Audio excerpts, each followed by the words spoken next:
বর্ণাঢ্যদের সহায়তার জন্য ঢাকা বিশ্ববিদ্যালয়ের টিএসসিতে ত্রাণ সংগ্রহ কার্যক্রম শুরু করেছে বৈষম্য বিরোধী ছাত্র আন্দোলন।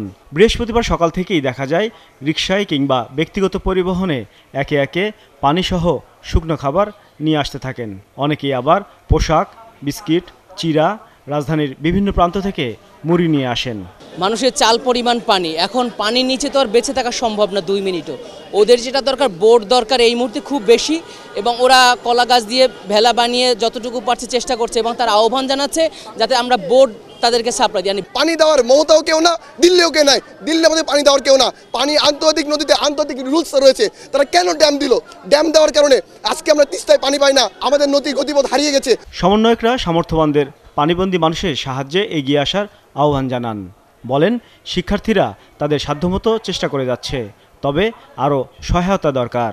আমাদের সবার যখন এই জয়েন্ট কোলাবোরেটিভ ভেঞ্চারটি আমরা খুব দ্রুততম সময়ের মধ্যে, আমরা ইতিমধ্যে দেখতে পাচ্ছেন এখানে ত্রাণ কার্যক্রম চলছে, এবং খুব দ্রুততম সময়ের মধ্যে রাষ্ট্রের সবগুলো অর্গানের সমন্বয়ে আমাদের রেস্কিউ অপারেশন যেই প্রক্রিয়াটি সেটি দ্রুততম সময়ের মধ্যে বাস্তবায়ন হবে। এদিকে রাজধানী থেকে রওনা দেয়া শিক্ষার্থীদের প্রথম টিম এরই মধ্যে পৌঁছে গেছে ফেনীতে। অন্তত 50টি বোট ফেনী ও নোয়াখালীতে পৌঁছেছে বলে জানান সমন্বয়করা। তীব্র পানির স্রোতে সেখানে কাজ করতেও শিক্ষার্থীদের বেগ পেতে হচ্ছে বলেও জানান তারা।